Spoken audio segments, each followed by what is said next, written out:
Of all the races I have battled throughout the galaxy, the Ork is the hardest to comprehend.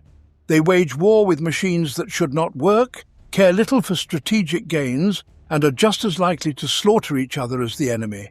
How does one battle an enemy that defies all logic? Rogue trader Varniel Larrick. Orks, often referred to as greenskins, are a fierce and warlike species of green-skinned, asexual humanoids scattered across the galaxy. They are unique among the intelligent alien species known to humanity because they have both animal and fungal characteristics. Sharing many traits with the Orks of the dark fantasy Warhammer universe, they were initially known as Space Orks to distinguish them. Enemies, essentially everyone else in the universe, view Orks as primitive, barbaric, hyper-violent and crude. However, they are the most successful and widespread intelligent species in the galaxy, potentially outnumbering every other starfaring species, including humanity, except possibly the Tyrannids. Greenskins are among the most dangerous alien races in the galaxy. Countless in number and driven by an insatiable desire to fight and conquer, Orks threaten every intelligent species in the galaxy. Orks are perhaps the most warlike aliens in the 41st millennium, with numbers beyond comprehension. Amidst constant seething tides of battle and bloodshed, Ork stellar empires rise and fall. Fortunately, most of these empires are short-lived, soon destroying themselves in a maelstrom of violence and internal conflict. But if Orks ever truly unified, they would crush all opposition. Orks generate a powerful psychic gestalt field that enables them to achieve many feats of technological engineering that might otherwise seem impossible. The strength of this psychic field increases with the number of greenskins present in a location. As more Orks gather, even more are drawn to them, and their collective power and intelligence grow. The Orks' insatiable thirst for battle has historically been their downfall. Ork tribes often spend much of their time fighting among themselves, waging brutal wars where only the strongest survive. Occasionally, an Ork leader emerges who is powerful enough to defeat his rivals and unite the warring tribes. His success attracts other tribes, leading to a massive WAG, a combination of migration and holy war that can annihilate entire star systems. When the Orks go on the rampage, the galaxy trembles, and, in the age of the Dark Imperium, there are more WAG than ever before recorded. The Orks are a biologically engineered species, created over 60 million Terran years ago as a warrior race initially called the Krork by the long-vanished reptilian alien species known as the Old Ones, whom the Orks call the Brain Boys. The ancient Krork possessed more advanced technology than the current green-skin race and were on average larger, with some standing as tall as 40 feet. The Orks were created by the Brain Boys to fight the Necrons and their Catan masters in the great interstellar conflict, known as the War in Heaven, which shattered the Old Ones' galactic civilization that existed before the rise of the Eldari. Orks are genetically engineered to be muscular, aggressive, and not too bright. Their technology is maintained by a caste of odd boys who have genetically implanted dispositions and technical knowledge that give them exceptional skill in maintaining and developing technology. Nonetheless, this skill is an unconscious one, preserved through genetic memories embedded in the odd boys' DNA by the Brain Boys millions of standard years ago. In fact, the Brain Boys were apparently capable of encoding information on how to construct simple machinery into the genomes of all Orks. Consequently, Mech Boys require very little training in their roles within Ork culture, as they comprehend mechanical principles on an instinctive level. Orks lack individual psychic abilities, as the Old Ones denied them such powers. However, they possess a sort of collaborative, collective psychic ability. If enough Orks believe something is true, it will actually manifest in real space through their gestalt psychic power drawn from the immaterium. For example, Ork rockets painted yellow create larger explosions simply because the vast majority of Orks believe they do.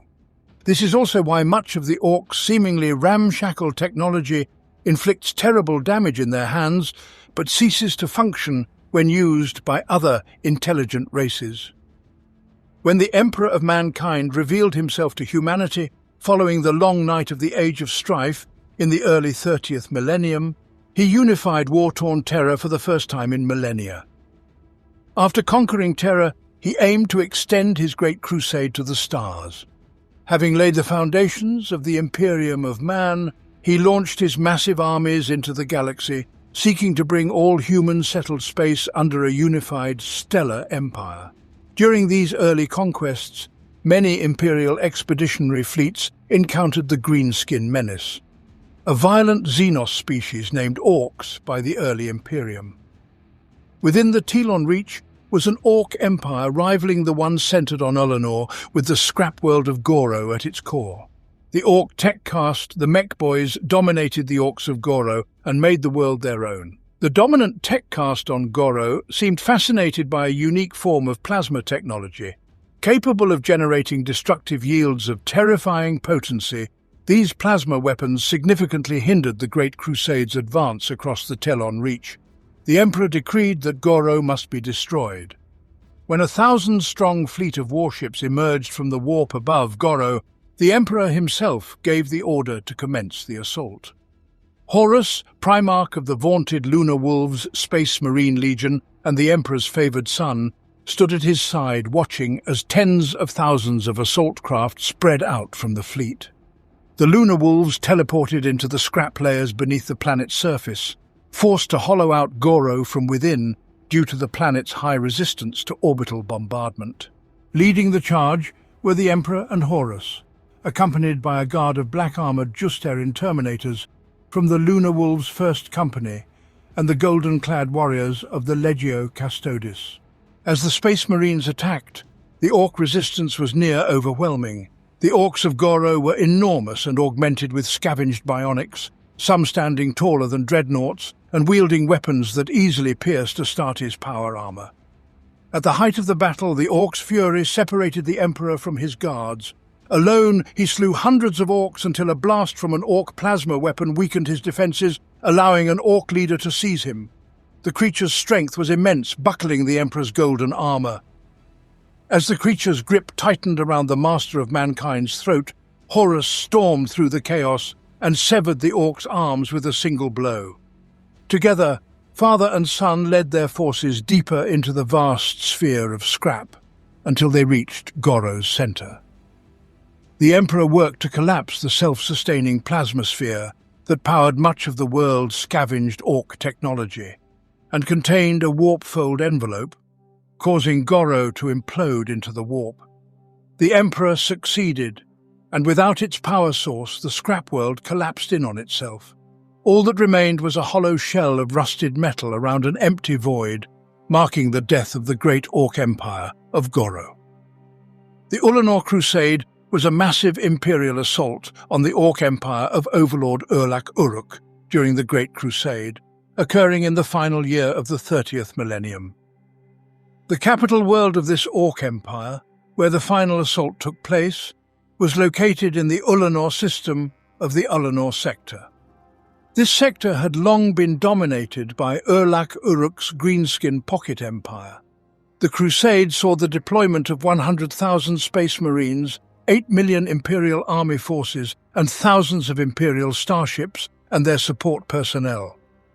The Lunar Wolves led the charge into the heart of Urlak's fortress palace.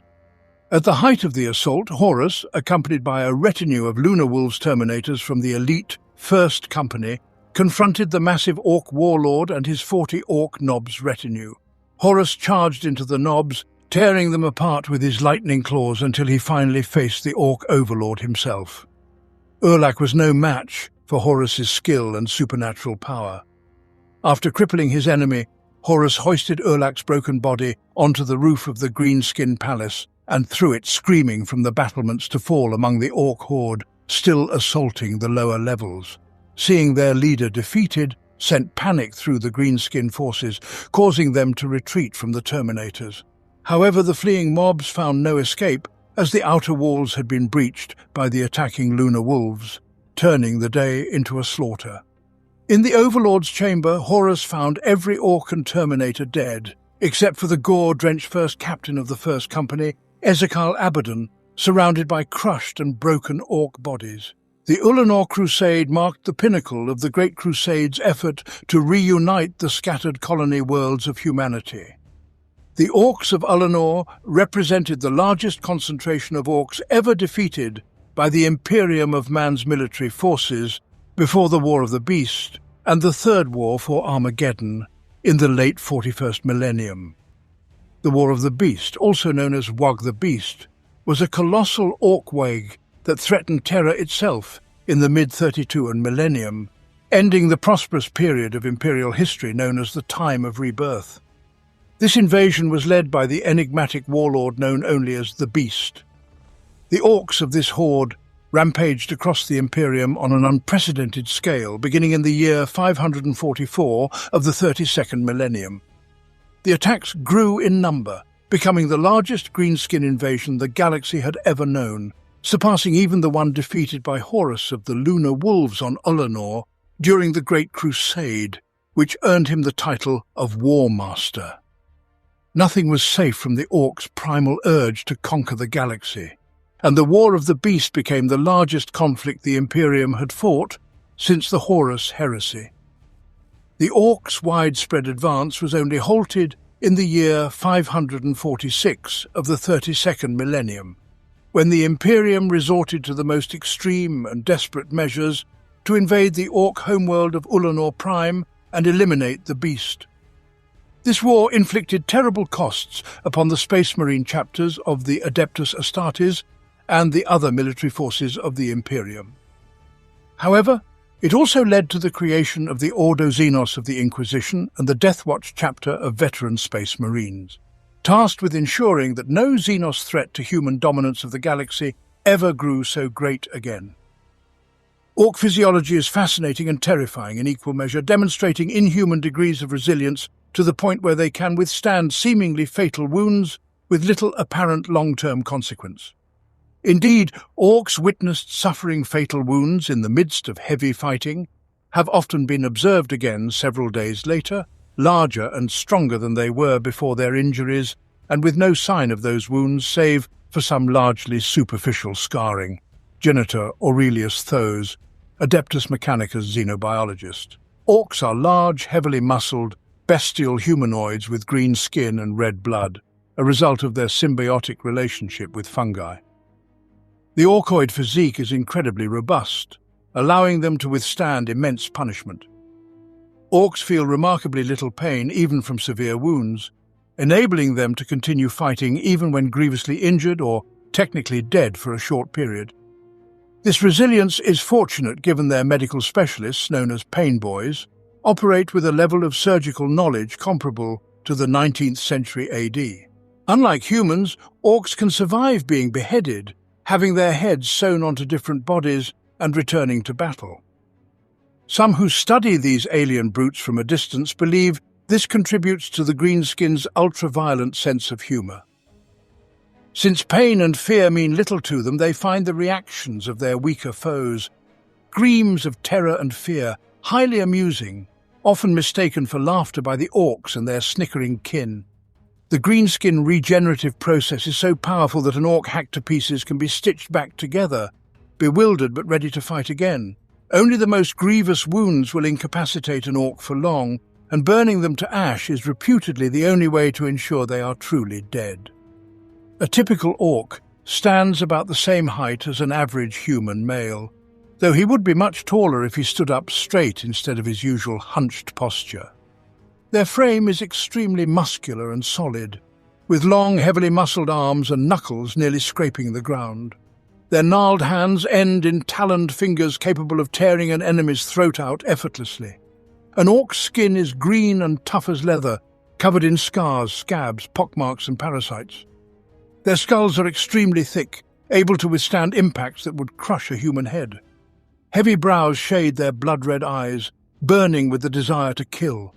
Jagged fangs jut from their massive jaws, which would not look out of place on a much larger predator. When orcs speak, it is in a slow, gruff tone, thick with saliva and guttural curses. Their speech is sparse, brutal, and direct. A particularly favoured ingredient in their diet is squigs, short for squiggly beasts, a variety of the symbiotic orcoid species about the size of a Terran house cat but legless. These include the eat-in squig, a limbless blob that feeds on fungus, the growler squig, a legged variety used as a sheepdog for Gretchen, the attack squig, a powerfully voracious little beast also available as an item of war gear, and the face-eater squig, a ferociously toothed variety used as both a weapon and for face-eating contests. In these contests, the orc and the squig both open their mouths and bite in a parody of a kiss. If the orc eats the squig, he wins. If he falls over backwards, he loses. There's also a larger subspecies of squig called a squiggoth, ranging in size from that of an elephant to a 60-plus foot monstrosity capable of stomping buildings into rubble. Squiggoths are used as pack animals and in combat as carriers of mobile fortresses. Orcs grow throughout their lives, with the effect particularly noticeable in successful orcs. As an orc survives combats and wins trophies, the respect of other orcs causes him to grow more muscular, aggressive and assertive. If he wins the ensuing challenges to single combat, he may become a nob, a leader or chieftain of orcs, noticeably larger and tougher than the average greenskin. Once he begins to grow, an orc will continue getting bigger and stronger until he is defeated by a bigger or more cunning orc.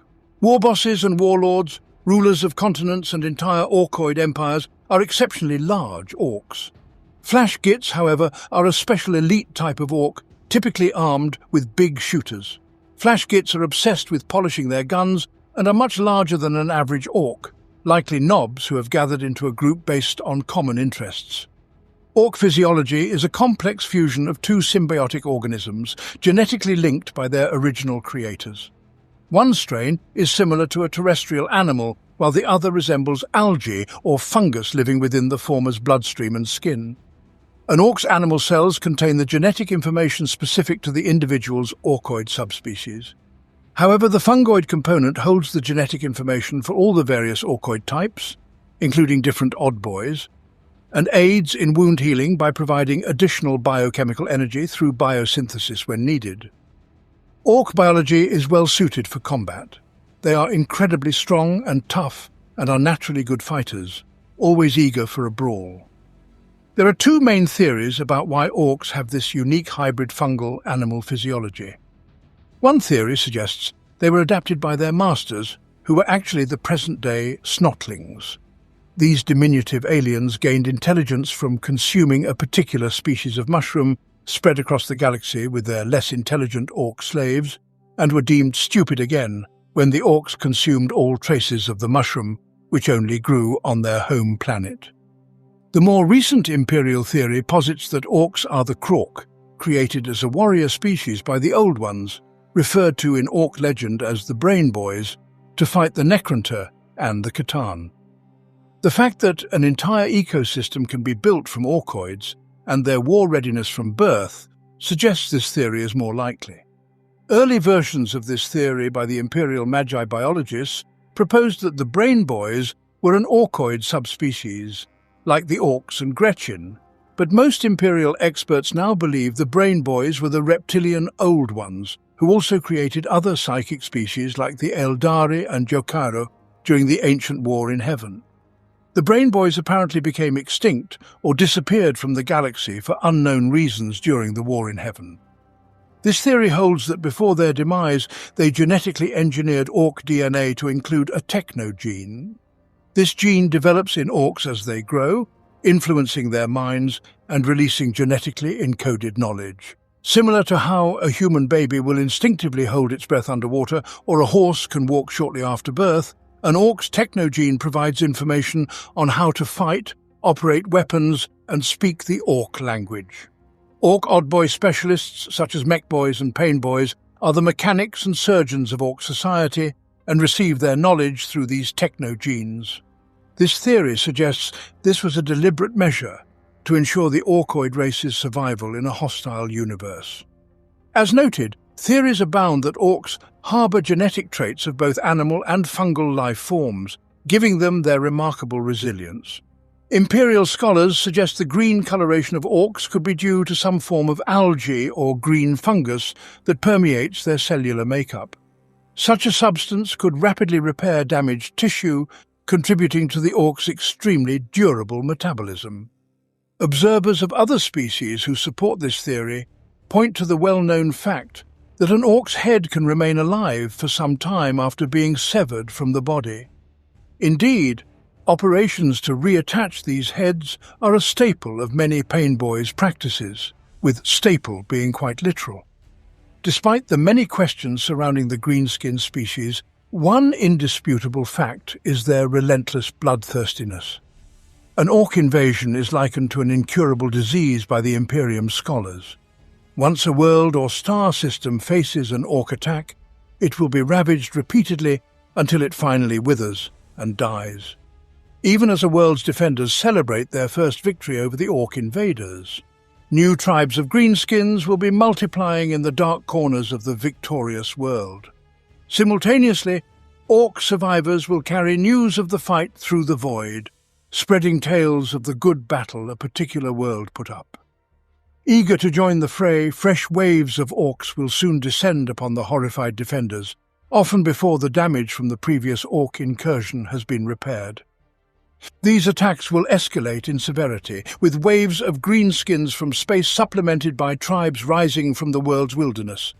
The planet's populace will be overrun one stronghold at a time, drowning in a tide of roaring, battle-mad greenskins. The harder a planet's defenders fight back, the worse their predicament becomes. Every orc slain makes way for two more, while every repulsed attack wave only attracts more enthusiastic greenskins. In this way, some worlds unintentionally become the focus of a warg, with the orcs' numbers and frenzy reaching critical mass as they repeatedly assault the world's defences.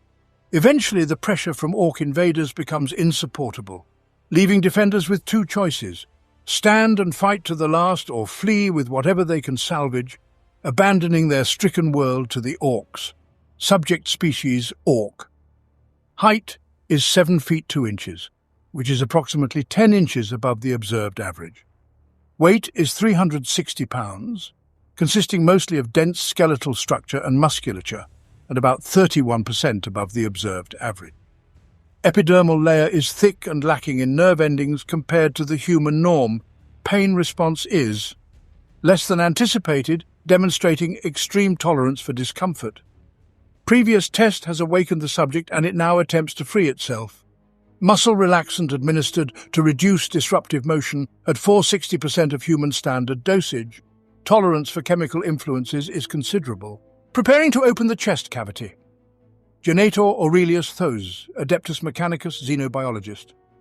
Orcs have not only survived but thrived, outnumbering even the countless trillions of humans across the galaxy. This is partly due to their unique reproductive method. Orcs release fungal spores that grow into a plant-like womb underground, nourishing the developing bodies of various orcoid species. This process forms the basis of the orcoid ecosystem, first producing squigs, then snotlings who cultivate the squigs and orcoid fungus, then Gretchen who build greenskin settlements, and finally the orcs themselves. This means orcs always have ample food, slaves and resources, creating a self-sustaining orcoid ecosystem that supports them as they unleash their war. Eliminating orcs from a planet is exceedingly difficult, even if the initial invasion is defeated. Orcs release spores throughout their lives, but they do so massively at the moment of death. Without nearby orcs, the orcoid fungus will eventually restart the orcoid life cycle. Decades after an orc warg, settlements may face unexpected attacks from feral orc tribes emerging from the wilderness. The only effective way to remove orcs from a planet is through a planetary exterminatus action. Gretchen, while similar in physiology to orcs, are not as strong or tough as their larger counterparts. To compensate, Gretchen possess an abundance of low cunning. Known as grots to the orcs, Gretchen are even more numerous than orcs. They scurry around the larger greenskins on scrawny legs, snatching and stealing from the unwary. Gretchen have large, bulbous heads and wide, tattered ears that flatten against their bald pates when they are afraid, which is most of the time. Sharp fangs fill their jaws, ever ready to bite the weak or infirm, and malice gleams in their eyes whenever there is an opportunity for violence. Their large and protruding noses give them an excellent sense of smell. Their ears provide advanced hearing, and their eyesight is acute even in the dark. These traits, combined with a heightened instinct for self-preservation, allow Gretchen to survive and even thrive in a society dominated by vicious predators. Some grots have such honed survival instincts but they may possess a rudimentary sixth sense or are naturally far luckier than they should be. Gretchen improve their survival chances by being obsequious to their orc masters. Though braver Gretchen may make rude gestures behind the backs of larger greenskins, few risk doing so openly. Grots are fast learners and quick to spot opportunities, often becoming assistants or servants to more important orcs like mech boys or knobs. Others try to stay out of the orcs' way, creating hideouts amid scrap piles or tunnels too small for orcs to enter. When it's time for war, grots are flushed out of these hidey holes en masse by the gnashing squighounds of the Runthards, or a few enthusiastic burner boys. Alone, a single Gretchen poses little threat to a human-sized adversary. However, their strength lies in numbers. On the battlefield, Gretchen advance in great mobs, firing volleys of scavenged ammunition from poor-quality weapons before diving upon the fallen to loot the corpses. Even the most skilled enemy warriors have found themselves overwhelmed when cornered by a mob of shrieking grots. They are especially dangerous during naval boarding actions, where they avoid bloody fights, instead squirming through air ducts, sabotaging or looting vital components, and overwhelming triage stations full of helpless wounded. When grots wreck a starship's void shield generator or overrun a choke point mid-battle, the enemy learns to respect these nasty little greenskins quickly. I attempted to exterminate one of their ramshackle armies before, and consider it my greatest lapse in judgment. Since then, whenever I encounter their green taint upon a world, I simply destroy the planet. Håkon Irontongue, Parl, Ordoxenos Inquisitor. Snotlings, often called snots, resemble tiny, immature Gretchen. Their scrawny limbs are too small to handle weapons larger or more complicated than shards of broken glass or pieces of scrap. Lacking the violent tendencies of their larger kin, they make poor soldiers and are mainly kept as pets by their orc masters. However, they serve as excellent ammunition for the peculiar weapon known as the shock attack gun. Despite their shortcomings in combat, snotlings play a crucial role in orcoid society. They cultivate the extensive fungi patches that grow around orc settlements, providing food, drink and medicine for the entire greenskin race.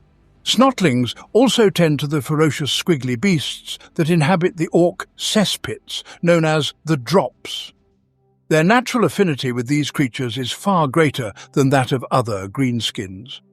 This means that only a few dozen snotling attendants are devoured alive by their ravenous charges each day. The snotling populations around orc settlements are managed and cultivated by a caste of orcs known as Runthards. These grizzled and ruthless slavers use various methods to intimidate their charges into anxious obedience, including the much-feared grot prod and the ferocious squighound. Squigs, or squiggly beasts, are a vital part of the mobile and aggressive orcoid ecosystem. They consume the refuse of the orcs, as well as local plants, animals, and often each other, and the orcs in turn eat the squigs. There are many forms of squigs, each with numerous subtypes. Mechboys extract viscous black lubricant from the snouts of oil squigs to keep gears and machinery working. Painboys use mending squigs to stitch wounds shut or reattach limbs. Eating squigs, parasite hunting squigs, bag squigs, and even rare and bizarre sets of musical squig pipes all have their uses. Perhaps the most infamous squigs are the ravenous face-biters, which the orcs use like humans use attack dogs. These snapping, drooling creatures are little more than mouths on legs and are a sign of status. Many orc warlords keep a pet face-biter squig to dine on those who have fallen out of favour. Other equally sharp-toothed squigs breed and grow in the sprawling cesspits of orc settlements, adding an element of unpredictability and excitement to even the briefest trips to the drops. Orc territories range from pirate enclaves to expansive orc empires, all marked by violence. When orcs invade a planet or star system, they bring with them a belligerent ecosystem that overwhelms each conquered world as thoroughly as the orcs crush its defenders. Greenskin society and ecology are incredibly robust, allowing them to thrive almost anywhere.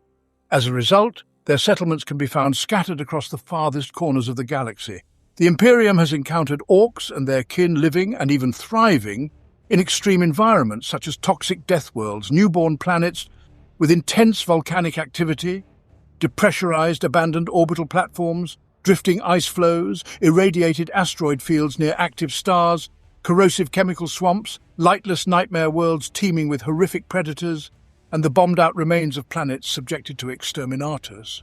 Rumours among the Imperium's rogue traders suggest that there are even Ork enclaves within the Eye of Terror, though most dismiss this as madness. No matter their location or numbers, greenskins are a deadly threat that will multiply exponentially if left unchecked. Within solar weeks, a small raiding party can swell into a roiling, anarchic horde bent on war and destruction. Various theories explain how Ork numbers increase so quickly, from spontaneous physical division to the release of wind-blown spores after death. The Van der Meist theorem even suggests that greenskins inhabit an alternate pocket of reality and simply fall through, fully formed, wherever others of their kind are already at war. While many of these theories are implausible, it is certain that where one Ork is found, more are never far away. Combined with their relentlessly warlike nature and tendency to grow larger and more powerful with each battle, it is easy to see how rampaging Orks can quickly overwhelm a planet's defences. A ragtag band of Orks that escapes their spacecraft's wreckage and vanishes into an Imperial city's underhive will return within weeks as a horde of murderous savages, sweeping everything before them in their quest for conquest. Those they don't kill will be enslaved, and what they don't destroy will be looted. Soon another world will fall to the Orks, its cities reduced to ruins and its population enslaved by brutal greenskin overlords. Observations of Ork settlements reveal that Ork civilization is extremely hierarchical. A greenskin's life is determined not by rank or birth, but by size and savagery. The largest Orks bully their smaller brethren, who in turn push around the diminutive Gretchen, forcing them to do their bidding. Smaller still are the snotlings, tiny and simple-minded creatures useful only for tending fungus or fetching and carrying. The Orkoid subraces have a symbiotic relationship. The smaller greenskins perform menial tasks for their Ork overseers in exchange for protection. The Ork language lacks a word for diplomacy. They resolve disputes through fighting. Many intelligent species believe that violence is a language among Orks, as they use pain and brutality to communicate. Orks are not very intelligent and view strategy and retreat as un-Orky. Their way of life is as straightforward and brutal as they are. Orks act on instinct and ability, driving them in a cycle of violence and conquest. Orks have their own distinct culture, the origins of which are lost in the past. Though likely a corruption of whatever came before, it functions well because its fundamental tenet is simple. Might makes right. Orks instinctively obey those larger than themselves, provided they are a healthy shade of green. Most Orks would rather die than bow to a non-greenskin. The rulers of Ork society are the most powerful Orks, known as war bosses or warlords. These monstrous killing machines can reach up to 10 feet in height, with muscular bulk, making them wider at the shoulders than a fully armoured space marine. While some war bosses rise through cunning, most seize power through brute force. A war boss rules all he surveys, enforcing his decisions through sheer strength. His decisions are backed by nobs, larger and more aggressive Orks who never miss a chance to assert their dominance. An Ork horde, often hundreds or thousands strong, is composed of mobs of infantry called boys. Goth clan mobs are famous for their large numbers, often outnumbering their foes several times over. Orks tend to be lazy and forgetful, with war and its preparations bringing out their innate talents. The larger, meaner Ork boys dominate the smaller ones, but even subservient Orks are of limited use for non-fighting tasks. The day-to-day running of Ork society is left to the Gretchen, who prepare food, take messages, haul items, organize activities and serve as punching bags. This allows Orks to focus on fighting and finding new ways to kill. Gretchen are content with their role and bear little resentment toward their superiors. Questioning their situation usually leads to a slap and not much else. Individual Gretchen can have a relatively comfortable life by providing valuable services to their Ork masters. Gretchen have created their own enterprise culture within Ork society, operating black market businesses, selling fungus beer, roasting squigs on sticks, coordinating bets on fights and looting corpses. The anarchic nature of the Orks means that their military groupings frequently change, but they are always ruled by martial power, often delivered as a punch to the face. The typical orc army is a warband, a term that can refer to anything from a few mobs to hundreds of fierce greenskins. Multiple warbands form a tribe led by the most powerful orc, the warboss.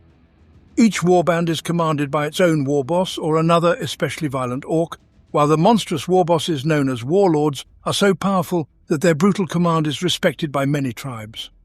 All orcs belong to a tribe, but most are also part of a clan or clan, a permanent social group of like-minded fighters identified by the colours and crude orc glyphs they display on their bodies and vehicles. An orc clan is a massive group of orcs who share a lasting philosophical outlook on greenskin life. The great greenskin thinker Archimedes once suggested, "Thinking is for gits, but everyone's a git, so you might as well think like some other gits," which has come to represent the clans over the years.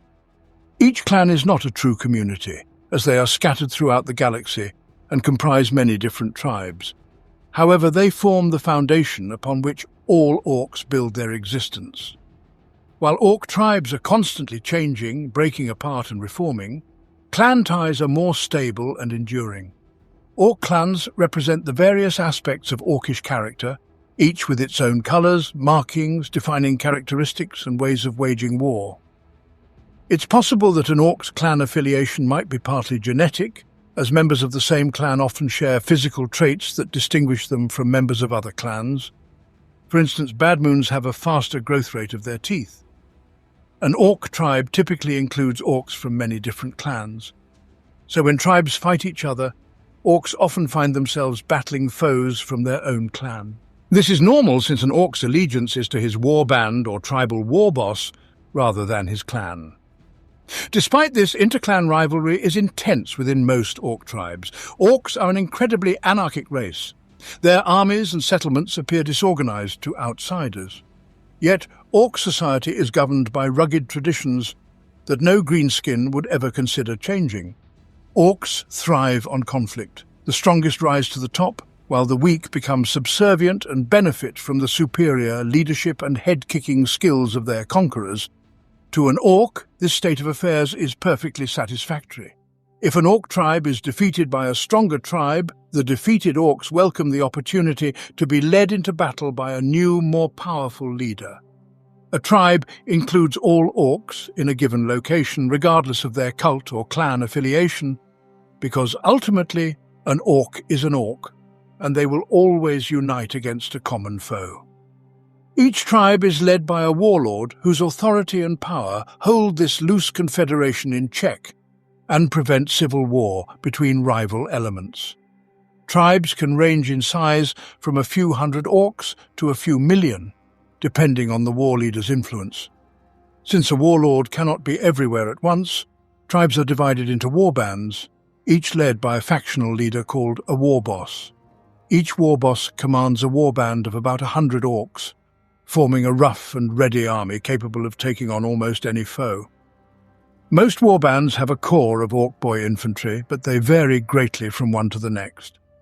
Like-minded orcs tend to cluster together, resulting in warbands filled with mechanized speed freaks or pyromaniac burner boys. The warboss's preferences also shape their warband's appearance and fighting style, with some favoring masses of charging boys and hulking knobs, while others prefer columns of ragged armored vehicles or batteries of massive shooters and artillery. Although all orcs belong to a tribe, most also belong to clans, such as the Goths or Evil Sons. Tribes are constantly breaking apart and reforming in battle, but the clans are constant and enduring. A large tribe usually includes many different clans, each with its own distinct character and identity. While many sources state that there are numerous orc clans, only 6 are truly widespread and found in almost every orc tribe in the galaxy. The Bad Moons, the Blood Axes, the Death Skulls, the Evil Sons, the Goths, and the Snakebites. Most warbands or tribes will contain representatives of at least one of these clans, each with distinct cultural preferences, traits, and strengths. The Bad Moons are the wealthiest orcs, thanks to their rapidly growing teeth.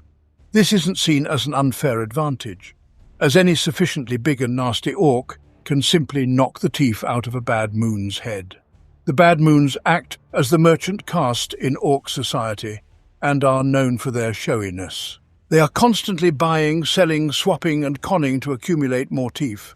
The highest ranking among them wear gaudy war banners on their backs, and the richest flaunt their wealth with teeth necklaces. They trade with other orcs to acquire the biggest guns, the flashiest war gear, and the best food. But they aren't as focused on close combat as other orcs. They have a higher proportion of weird boys than other clans, who use their wealth to dress flamboyantly but are dragged into battle like any other weapon. The signature mob of the Bad Moons are the Flash Gits, orcs with devastating custom shooters who love the best war gear and clothing. Captain Badruk, the infamous orc freebooter, is a Bad Moon who was expelled from the clan for having too many teeth. Bad Moons have a particular fondness for gold, and often sport glinting teeth in their grins. They favour golden, yellow and black for their war gear, which is painted with gaudy patterns in the clan colours. They also wear more jewellery and piercings than any other clan. The Bad Moon's clan sigil is a snarling moon on a field of flames. The Blood Axes were the first orcs to encounter the Imperium of Man and have adopted many human tactics, such as using camouflage, albeit brightly coloured, and retreating when losing. It don't count as losing, because we can also come back for another go, see? They often return with larger numbers after a retreat. They trade with humans for war gear and vehicles, and have even worked as mercenaries for the Imperium at times, such as during the massacre at Big Toph River. These actions have led other clans to view them as dangerously treacherous, cowardly, and un-orky. Most Blood Axes are backstabbing commandos, essentially serving as Orc Special Operations troops. They wear combat fatigues and forage caps in shades of green and drab colours, often in camouflage patterns, influenced by Imperial military style. The Blood Axe's clan motif is crossed, blooded axes. The Death Skulls are looters and plunderers who grab anything useful from corpses on the battlefield, as well as acquiring items from other orcs who aren't watching. They collect anything potentially useful, as well as grisly trophies and lucky trinkets. They are particularly superstitious, often painting themselves and their war gear blue, considered a lucky colour by orcs, for protection. It's common to find looted Imperial vehicles in Death Skull armies, such as chimeras and rhinos. Other orc clans often find some of their vehicles missing, only to see suspiciously similar ones reappear painted blue among the Death Skull's ranks. The Death Skull's symbol is a horned skull. They use skulls, teeth from other intelligent races as luck charms, and have more Gretchen than most orc tribes, using them to scout for and occasionally steal valuables. The Evil Sons are dedicated to speed and making as much noise as possible in combat. Just as the Goths love violence and aggression, the Evil Sons love speed. They have adopted the maxim "Reddens go faster" as their clan motto. They prize fast vehicles like orc warbikes, warbuggies and trucks for battle. To support their mobile warbands, the Evil Sons have a larger population of mech boys to keep their vehicles running. The largest number of orc speed freaks come from the Evil Sons clan. An orc's love of speed can affect his brain, leading to an addiction to the thrill of a wild ride into battle. Beyond speed freaks, there are flyboys, who seek greater thrills by piloting orc fighters and fighter bombers. Members of this clan always wear at least one item of red clothing, making their appearance distinctive. Red is hard for orcs to come by, as few enemies wear red uniforms and most red dye is used for paint. They also use red face paint, and when it runs out they use blood. Evil Sons are known for bright colours, especially red and yellow, and like flame patterns. Many wear goggles and driving gloves, whether driving or not. The Goths are the biggest, meanest and most brutish orcs, and they love the thrill and thunder of battle. Goths will start a brawl for any reason, even among themselves. They are specialists in hand-to-hand combat and prefer close battles. They particularly like stick bombs, which are thrown by hand and useful in close combat in trenches, ruins and bunkers. Goths usually carry a brace of hefty stick bombs in their black jackboots. Goth armies are known for the sheer number of infantry they muster. A mob of Goth boys is usually at least 20 strong, and a true Goth horde has 100 times that number. When the Goths go to war, the ground shakes to the thump of thousands of steel-capped boots. They have the greatest numbers of nobs and stormboys among any greenskin clan, as they are the most militaristic orcs. While all orcs love war and combat, the Goths live only for war. They dress mostly in black, with some white checks, as bright colours are seen as un-orky. Their symbol is the black bull's head, and Goth nobs almost always wear big horns on their helmets. Gaj Kul Thraka is a member of the Goth clan. The Snakebites prefer ancient orky traditions over advanced technology, opting for war paint and huge boars over force fields and armoured vehicles. They wield spears and choppers in battle. Depending on how strict their anti-technology beliefs are, Snakebites may remain as feral orcs, even after acquiring the technical knowledge to advance to an industrial state. Orcs of this clan are adorned with swirling red tattoos resembling coiled snakes. They also cultivate hair squigs to create extravagant crests and topknots. Common features include wolfskin headgear and wolf pelts, adding to their wild and primitive appearance. One distinctive element of their dress is their snake belts, fastened with metal buckles shaped like snakes. The clan's totem is the venomous serpent. The snakebites' whelps are toughened by allowing venomous snakes to bite them, earning them the name snakebites from other clans, which they have adopted as their own. Orc freebooters are notorious pirates and thieves, not a clan in themselves. They ply the void in smoking, sparking void ships, aiming to cause as much mayhem and destruction as possible. Preying on anyone foolish enough to enter their hunting grounds, they scream out of the dark on plumes of fire to blast apart their foes. When an enemy vessel is crippled or tries to surrender, the freebooters board it, kill anything that moves, and steal everything that doesn't. They then haul their booty back to their hidden bases to count their ill-gotten gains. When a warboss wants to invade a planet, he calls on fleets of freebooters to fend off enemy ships and clear the way for the orcs to land. For this service, freebooters demand exorbitant scavenging rights and a fortune in teeth. A warboss has little choice but to pay, as freebooters who don't get their price often vanish into the void in search of more loot. Even if a freebooter's terms are met, they might still be swayed by better prospects, with the lure of easy plunder enough to distract most captains.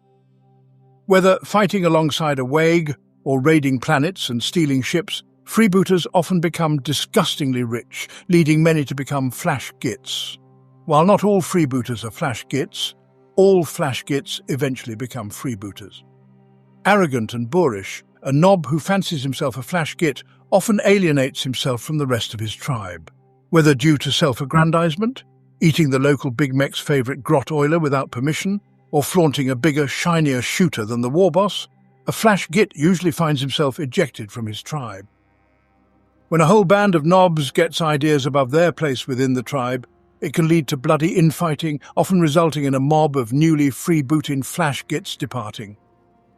Once in their new situation, flash git mobs quickly take to the freebooter life. Fighting as mercenaries allows successful gits to accumulate vast wealth in a short time, which they can spend on themselves without a warboss taking a cut. With teeth flowing into their coffers, successful mobs of flash gits soon ride through the void in their own kill cruiser, wielding firearms that Deathskull's looters can only dream of stealing. They adorn themselves with finery, and even their grot minions wear gold-buttoned frock coats, loudly boasting of their master's wealth. Flash gits sport numerous piercings, furs, glyph plates, brightly coloured pirate garb, and extravagant hats. Despite their showy appearance, their hulking muscular bulk and bestial lethality remain evident. If orcs were just single-minded killing machines, they would still be dangerous, but unable to sustain the technology required to traverse the stars.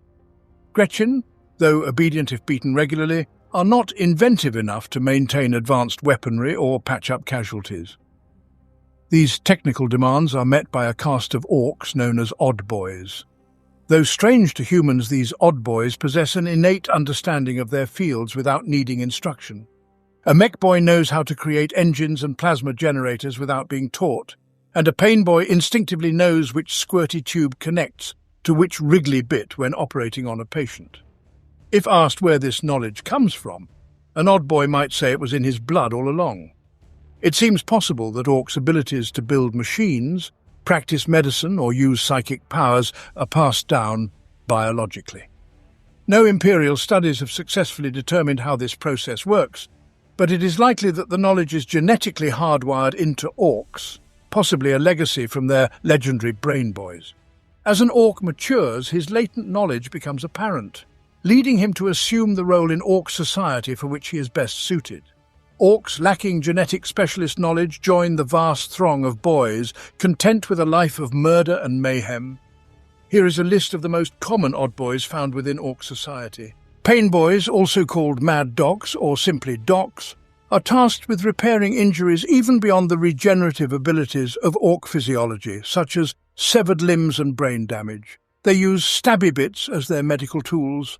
Orcs will only visit a pain boy as a last resort because these odd boys are notorious for experimenting on patients while they are under anesthesia, referred to as a concussion by other intelligent races.